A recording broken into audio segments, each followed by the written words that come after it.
Let's get going. And I have to say, I'm really excited to have you with us tonight, Katie. And we've got a good crew that's on. And the hope really tonight is for some of our players and parents to get to know some of our club alumni. And we're going to talk a little bit tonight about your upbringing and where you played and different sports that you played and the college that you went to. And we're going to kind of work our way all the way through what you're doing right now. And at the same time, at the very end, what I'd love to do is actually turn this over so that some of our coaches and some of our players have the opportunity to kind of speak with you directly. So here's where we'll start. We have a lot of players join us when they're 7, 8, or 9. You joined us when you were 14. Am I correct about that? Yeah, right. And, and one of the things that we've always really valued about what you brought to Capital was the training that you got before you came here. And it's kind of unique because you grew up in a fairly small town, and it's kind of a soccer crazy town. So talk to us a little bit about you growing up in Morrisville, playing for Morrisville Soccer Club, and then having one of the most successful careers that any Vermonter has ever had at PA. Yeah, so first, thanks to Capital Soccer Club for having me on. I'm a really proud alumni to be a part of this and to talk to all of you. So that's first off really cool. I would say that my soccer experience started when I was 4 years old in Morrisville Youth Soccer Club. It's a proud club of just being a family-run club. So it's all based on, oh my goodness.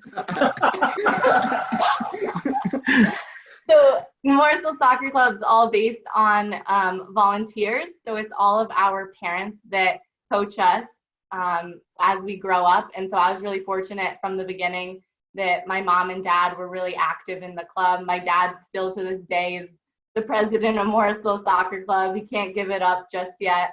And so I had my mom coaching me from the time I was 4 years old up until I graduated as a senior for PA. And so what was really neat about it was oh God, the same group of, oh my goodness, the same group of kids that I played with when I was 4 years old, that nucleus was actually the same group of kids that I played at PA with and that I graduated with. So it was really special to move up through my years from when I was 4 to when I was a 12th grader and have those same kids and have those same connections.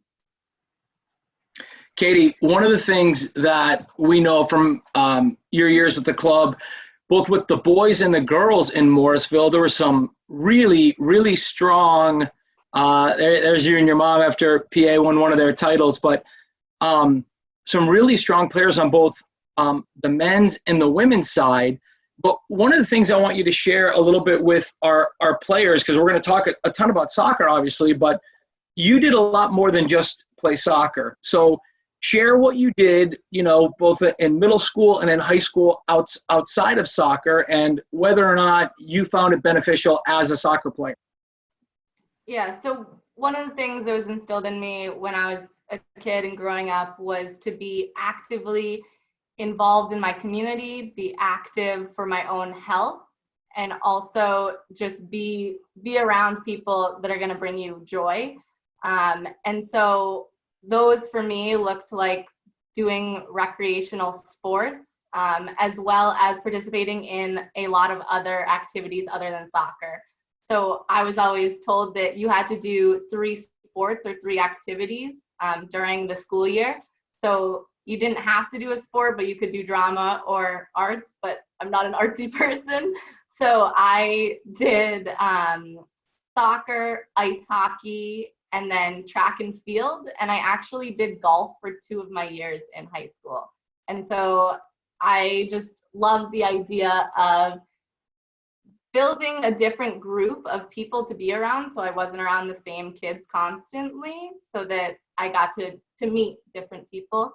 And I also really liked it because I didn't have the burnout of playing one sport all the time. My muscles were used in soccer season, and then I transitioned over into ice hockey, and then I went and played golf and then ran track and field in the spring. So I really enjoyed the fact that I could play different sports and yet still belong to a club that fostered that. That Capital Soccer was one of the few clubs at the time when I played that allowed other athletes to play in other sports. And so that to me was really important. I wanted a club that wasn't going to meet every day of the week, but I wanted a club that was still going to enhance my soccer skills, but yet allow me to play ice hockey and allow me to run track and field. Yeah, and you really, I won't say buck the trend, but it doesn't happen often that somebody can play as much hockey and run track and golf. And you're correct. I remember you did that your last couple of years of high school. In not specialize and then earn the coveted All-American award. I can remember when that got announced, and that was just huge for you, right? Huge for your unbelievably supportive family, but also huge for all those kids that we support that they may want to play basketball or baseball or ski. And that was really cool to kind of show, hey, see, you can do all of this and still become a great soccer player. So because you had such a successful high school career, PA won 3 state championships when you were there? Yeah, we won 3. There you go. Yeah. And I know you're not a statistician, but in those 4 years, do you remember how many goals you scored in the 4 years that you were there? 107. So that's a lot. Yeah, that's. I can remember when somebody had mentioned that number to me that I couldn't really believe it. It is such a huge number of goals. So you go from all the state titles, right? You get developed by Morrisville SC. They did an awesome job with your youth development. You then were with Capital. You had an unbelievably successful career at PA, winning the state title, scoring the goals, and then you earn the All-American. You have colleges looking at you, begging you to come to school to come and play for their university. And how did you end up at St. Lawrence? Yeah, so I was really grateful for Capital Soccer Club and the showcases that I was able to go through under the club and with their partnerships. And so I was in the recruiting process, looking at a lot of schools, wasn't really sure where I wanted to go. And so I sent feeler emails out to different colleges that were going to be at this showcase, and St. Lawrence was one of them. And I luckily had a strong game, and the college coach emailed me after. I actually spoke with him afterwards. And so he said, "We are really interested in you. We want to bring you onto campus." And so one of the things that I was looking for is that, yeah, I had all these accolades, but end of the day, what made me me? And I knew I didn't want a D1 program. That was my own preference. I wanted more out of a university than just soccer. I wanted the holistic experience. I wanted to learn to do more than just soccer, because I knew my soccer career was going to end after college. I wasn't looking to go on. And I didn't want the time commitment that a D1 athlete needed versus a D3 athlete. And so when I was, George? When I was looking for schools, I was looking at D3 schools for that reason. And what I wanted out of a D3 school was the majority of D3 schools are also less numbers. So I didn't want a large school. I wanted a small or medium school. And I wanted to be somebody that was a person with a name and not just a number. And so when I went on to St. Lawrence, I was the cheesy person that stepped onto campus, and I fell in love immediately. And I went to this clinic and performed at the clinic. The coach recruited me even more and said, like, I was able to meet the team and whatnot, invited me to the camp that summer. And at the end of the camp, I was sold on it. And the reason why I didn't commit at the clinic was I wanted that time during the camp to fully see what that coach was like. Because a coach meeting you in person is great and they can say all the things that they want, but I wanted to see their authentic self when they were coaching. And so it was really neat to go through a 4-day camp and do an overnight and meet the team members who are the camp counselors there. And then that's when I knew that St. Lawrence was the place.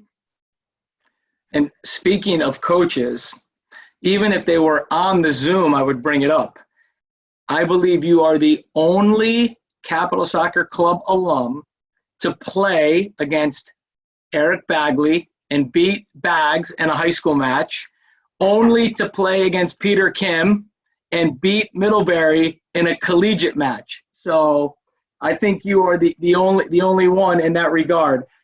Really quickly, one of the cool things about St. Lawrence is you actually went to St. Lawrence with a Capital teammate, Hannah Merriam, another fantastic player, very actually, and I really think Hannah as well is one of the best players we've ever had here in the club.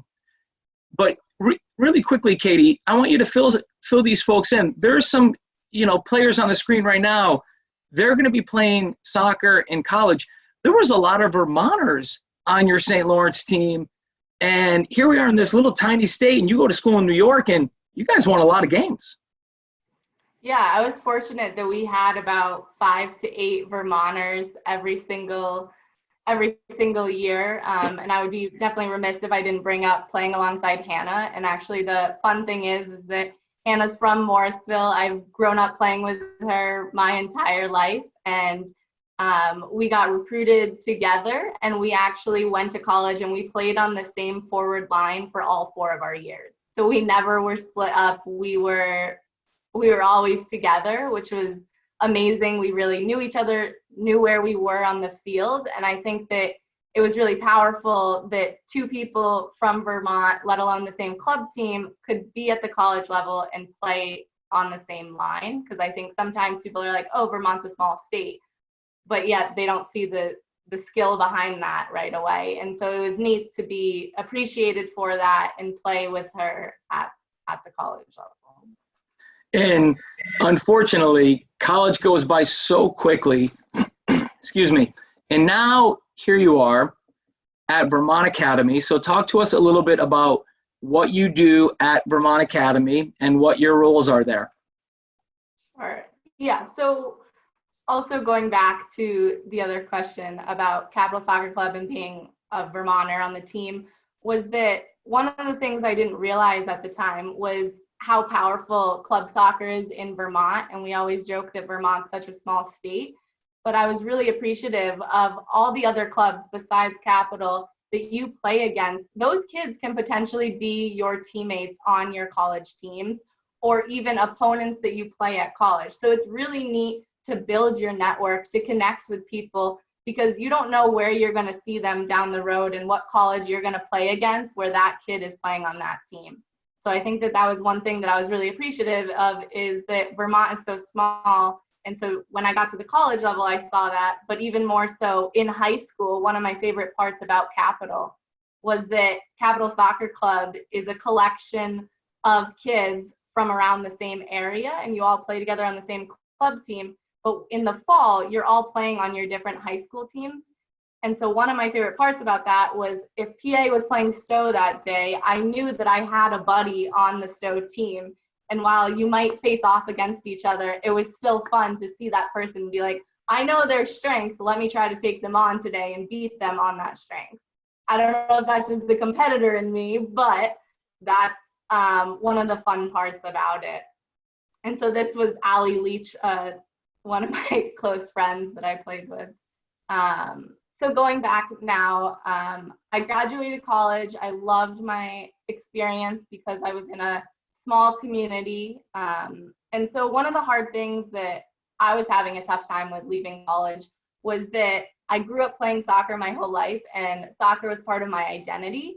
And so there's this whole shift in your identity that changes, where at the end of the day, I'm no longer Katie Stames, the soccer player. And I know that I was much more than that, but that was a really hard thing to grasp.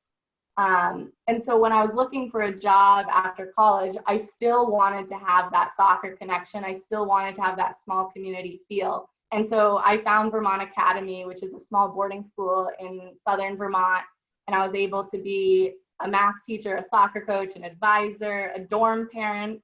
So I really am invested in all of my kids that I teach and coach. And I'm really invested in their lives. And so that was really important to me. So when I went to Vermont Academy, I was able to still be involved in soccer. And so one of the things that was hard at first was that you're sidelined immediately. As a coach, you're no longer able to go into a game and make an impact. And so it was shifting my whole mentality of, okay, how do I inspire and how do I develop passion in my student athletes so that they go out on that field and they can play with that same confidence.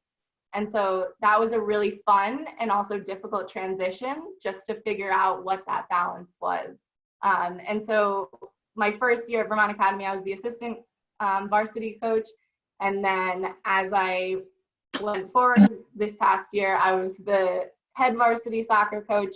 And so I was fortunate enough to coach my team to win the NEPSAC Class D championship, which was awesome. And as I spoke about beforehand, networking is so important. And so I actually was at this NEPSAC championship, which has other classes playing. So classes is the same as divisions in public schools. And another St. Lawrence teammate that I played with was coaching another game at that same day. So that was really cool, as well as a St. Lawrence alumni grad was my assistant coach for this past year. So you never know where your network is going to take you or all the relationships that you have. Well, let's talk a little bit about that, because I saw some pictures that we worked our magic, and as you can see, we got a bunch of pictures of you. Those were some photos of your Capital team in Costa Rica when you folks went there. I think it was your sophomore or junior year in high school. So, Katie, let me ask you this. I got one question for you, and then I got a few that I'm gonna really throw it at you. You know, Oh boy. let's be honest, right? I mean, you could have played for any club that you wanted to. I mean, there's no questioning that. So I'm wondering why you ended up choosing to play for Capital. That's the simple question, and you can just let it rip and be completely open with all of us. But out of all the clubs, why did you choose to come and try out and obviously play for Capital? I think that Capital's one of their strongest attributes is building meaningful relationships. And I think that this right here speaks to one of the reasons why I love the club so much, is that even after I've now been, 7 years out of the club, I'm still connected to you, George. I'm still here. I think that Capital Soccer Club at the time really fostered a deeper skill level for me. At that time, Peter Kim was running Capital Black, and I'm not sure what you call it now, but I was able to develop my skills as a player, but I also felt that I was developing my own self was developing. And so I think that was really important to me. And I also spoke that I wanted to play against people that I knew. And so it was really special to play against Stowe, to play against Harwood, to play against Montpelier, and have another Capital Soccer Club coach be that coach. And maybe he's a little intimidating, but we love Bags. But it was really fun for me to have that and to have those connections. And then when I went on to college and to play Peter Kim's team and know him, that really meant a lot to me. Nice. All right, Kate, we're gonna get to know you a little bit better now, really quickly. You ready? I'm gonna throw out some questions, and I want you to answer as quick as you can. What's your favorite movie? The Blind Side. Favorite musician? I don't really. Pink. I don't know. That was random. TikTok, Twitter, Instagram, or Facebook? Instagram. Justin Timberlake or Justin Bieber? Biebs. Just Oh, jeez. Netflix, Amazon Prime, or Disney Plus? Netflix. True or false? You and I ran 3 miles together at the Vermont City Marathon, and you laughed hysterically the whole time for some reason. True. Are you a Vermont legend? I'd say no. I don't look at myself as that. You're so humble. Okay, before, I guess I'm going to let John turn it over for some questions and answers, but here's what I want you to know, Kate. And I want all the players, we've got some parents and some coaches on the call as well. I coached you for a long time in the club here. And here's what I'll say. As a player, your best attributes were your work rate, your desire to win, and something that we look for in all of our players, complete coachability. You took feedback and you always took it properly. You never took feedback as the coach kind of jumping on top of you. You took feedback as, this is what I need to do in order to get better. And those, in my opinion, are the attributes to which made you the player that you are today. And it was an honor and a privilege to coach you. And John, I'm gonna turn this over to you to maybe open this up to have some questions from either some of the players or some of the parents or coaches. So, Coach. Okay, cool. Well, if anybody has any questions, you can go ahead and unmute yourself and ask, or if you don't want to kind of ask yourself, you can write in the chat and I can ask it for you if you want. But I have a quick question for Katie. What was your favorite rivalry in high school at PA? Who did you really love playing against and beating the most? Ooh, it's a good question. Favorite rivalry? I would have to say one of my favorites, to be honest, was Montpelier, because Montpelier was strong for so long there, and it was really a challenging game. I lived for the games that were going to give us a hard time. I didn't like the blowout games. I wanted a team that could produce, and Montpelier had a lot of Capital Soccer Club kids on it that could deliver, and so it was fun to play against them and play against Bags, and Bags I knew was a great coach, had a lot of technical and tactical skills that he taught his kids, and I knew that it was always going to be a great challenge. So Montpelier would be up there. Montpelier is always the correct answer. So, all right. Anybody got some questions for Katie?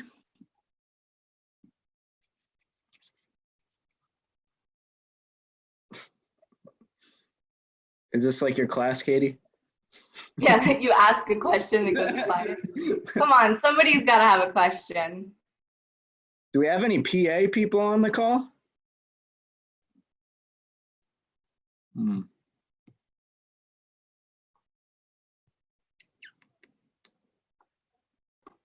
I have another question. So talk about that Costa Rica trip a little bit more. I'm kind of interested in that because we have our teams go to, our U14 teams go to Barcelona now traditionally every year. And Costa Rica, were you guys the only team to ever have done that, or? I believe so. Yeah. Yeah, I mean, the Costa Rica trip was awesome to travel with our group and our parents. And so the Costa Rica trip was great because we went to a city, we went to the rainforest, and then we also went to the beach. And so we were able to be trained. I forget who it was, but it was some coach that had been with a professional team, and they trained us for a few practices. And then one of the highlight things that I remember is that we played against a Costa Rican team, and then afterwards we had this whole like spread of fruit and all these delicacies. And so it was really neat to play a game and to have that competitive side. But then when you walked off that field, then you were friends and friendly. And so that was a really awesome experience to travel internationally with Capital. And I was also able to do it when I went to college, and we had a very similar experience that you played a competitive game, and then afterwards you were able to celebrate with that team. So I think that it really speaks to the power of that competitive side on the field, but also there's a greater network that you're building outside. Nice.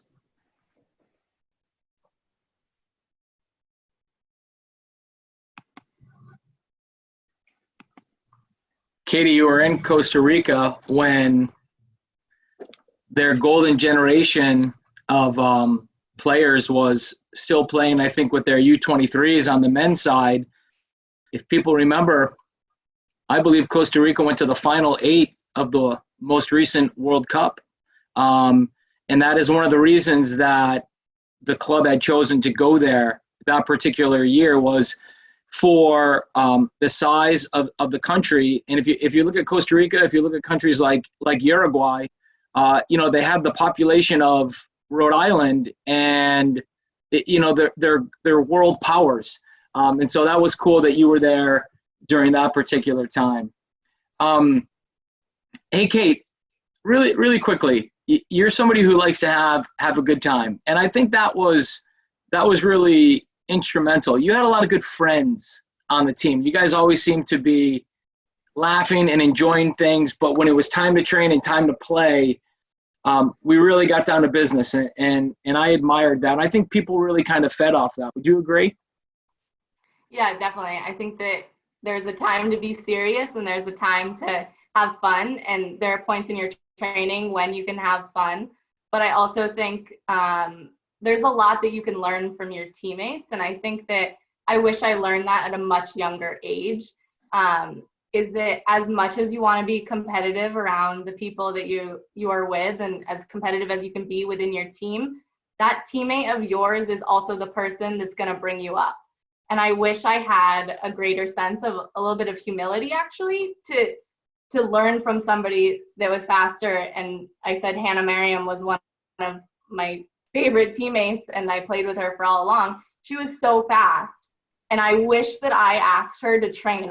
I wish her that I asked to go to the track with her and run with her. Even though I would have lost every single time, there's not a time that I would have beaten her. I wish that I would have been okay with, it's okay to lose to a teammate. It's okay that a teammate is better than you, but that teammate is going to make you better.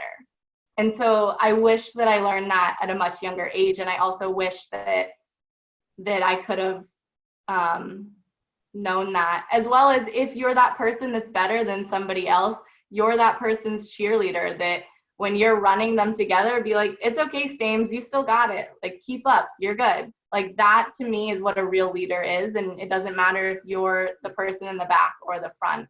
I think that is really powerful. Good for you. That is a tricky piece to learn, Katie. And I'm not sure if people can really learn it when they're really young. It's a hard concept to understand. But for sure, thank you for bringing that up. I appreciate that, folks. If anybody has a question that they'd like to ask Katie about her school choice, playing in college, the recruiting process, whatever it may be, we'll give another moment here if you have a question. Bet you Rob Moran has a question.